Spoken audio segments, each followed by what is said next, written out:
Hello, my name is Caitlin Heflin, and this is my final project PowerPoint. So discuss the purpose of evidence. So the definition of evidence is the information that people base decisions on. In a legal sense, evidence is the information presented in court during a trial that enables the judge and jury to decide a particular case. So evidence is the reason people are able to be convicted of crimes. Evidence is what helps solve crimes every day, such as murders, burglaries, kidnapping, and more. Evidence cannot be a lie. Evidence is the truth. Someone can stand in a courtroom and say, she did this, he did this, but at the end of the day, if there's no evidence, how does the jury know that they're telling the truth? And what is considered evidence?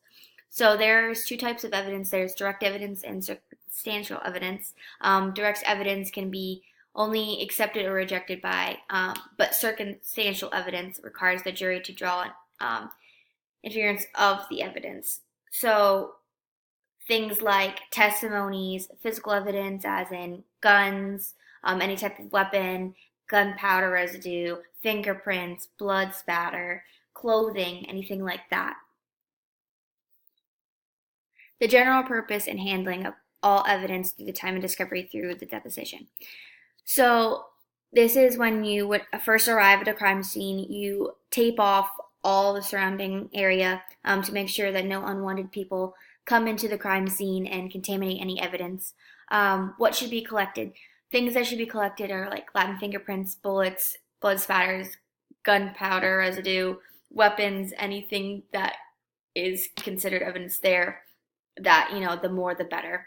The chain of custody that should be maintained is a log that usually is attached to the items that each person who handles the item must record his or her name, department, date of handling to help ensure that the chain of custody is kept intact, which is to make sure that there's no mishandling or contamination of the item, and then tagging an item and marking an item, which will help an officer be able to establish and recognize an object from when they first collected it in court. So the types of evidence, did I skip one? Oh, there we go, okay. The types of evidence: relevant evidence, material evidence, competent evidence, prima facie evidence, contradictory evidence, collaborative evidence, and cumulative evidence. So what I found is relevant evidence is going to be pretty much that evidence that has any tendencies to make a fact or less probable than it would be without evidence and the facts of consequences in determining the action. So pretty much any evidence that is relevant is allowed in trial. If it's not relevant to the case, the evidence is not allowed in trial. Material evidence is evidence that pertains to a fact of consequences in the case on trial. The prima facie evidence is evidence which, standing alone, unexplained or uncontradicted, is sufficient to establish a given fact or group of facts constituting a party's claim or defense. And contradictory evidence is when evidence is used to show that a fact is different to what has been proclaimed by a party or even a witness. Collaborative evidence is the opposite, actually, and because collaborative evidence is evidence sent to support other evidence prior to the trial. And the cumulative evidence is that repeats earlier testimony when it's pretty much like an additional but a different character of the same point.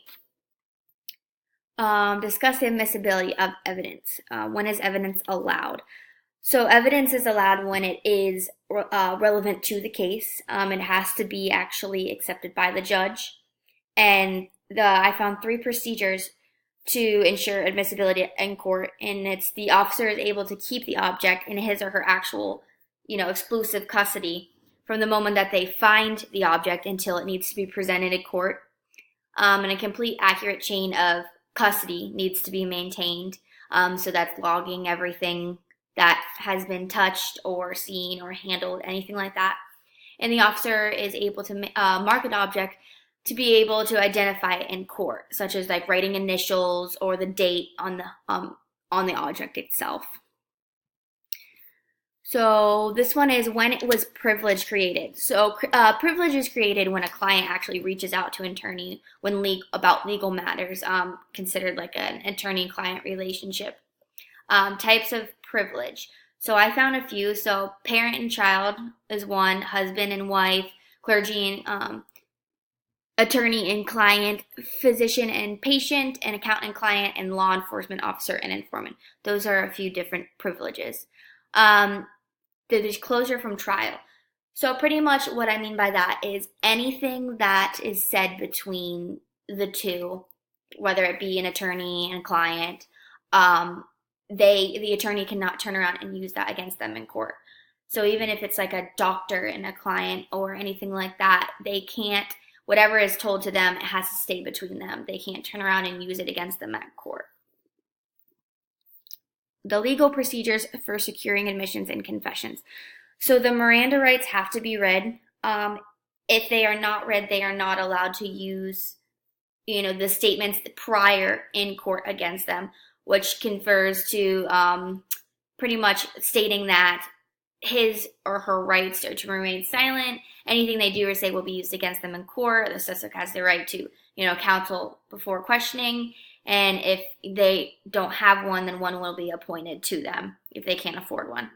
Opposing party statements, admissions, is limited to a verbal statement, I guess, made by the party, and they can be inferred from a person's conduct or act or even silence. So them not saying anything kind of triggers their thing, I guess. Confessions is pretty much they are voluntarily given, which can be taken away. It's usually about the crime itself, concerns only specific facts, and which in turn tends to establish guilt or some element of the offense.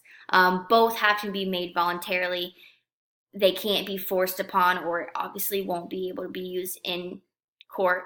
And then acts and statements I put also, the way even body figure or the way people act can be used against them also, saying like if they were arrested for burglary and the first thing they said was I was gone all week, that's already kind of establishing some guilt, even though the officer never said when the actual burglary happened.